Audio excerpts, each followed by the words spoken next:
Allow me to start with that, Madam Speaker.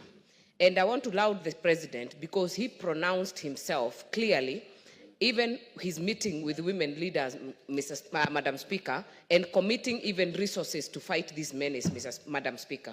Madam Speaker, it cannot be normal that in the last 3 months, we have about 97 women who have been killed, mostly by intimate partners, Madam Speaker. Madam Speaker, that means every month we have lost 30 women to gender-based violence, Madam Speaker. And even today, we have woken up to a woman being raped and stabbed in Murang'a. We have woken up yesterday to another one in Nakuru, every in Laikipia. It cannot be normal, Madam Speaker. And I think the disconnect we are having right now is that the President pronounces himself, but the people supposed to take action are sleeping on the job.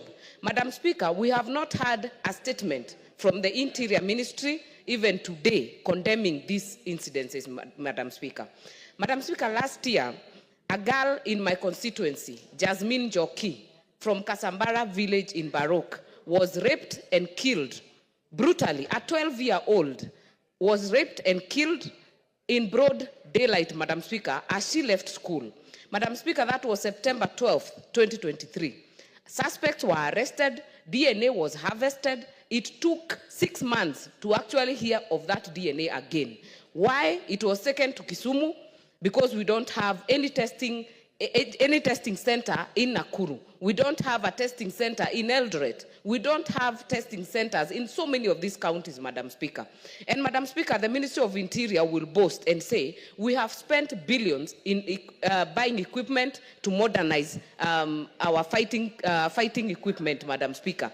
Why is it so hard to spare small shillings to buy reagents that we wait for from South Africa to test for DNA to be able to tell whether someone has committed a rape or a defilement, Madam Speaker? Madam Speaker, why? Because it is not very appealing, because it doesn't have money. There is not much money people can eat from that, Madam Speaker, and it does not have the interest of the nation. Madam Speaker, we have to change this, and we have to get to a point where every county can be able to process DNA samples to enable, to ensure that we have these culprits behind bars, Madam Speaker.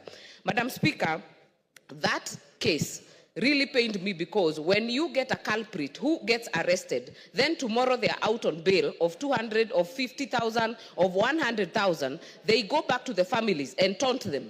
They actually tell them, you can do nothing to me, Madam Speaker. And I know people have said women should walk away, but how many are able to do that? Because others follow them, even when they try to walk away from relationships, Madam Speaker. And I say that as someone who has walked away from one which was violent, Madam Speaker. And Madam Speaker, they will follow you, they will tap your phone, they will actually call your friends, they will threaten you.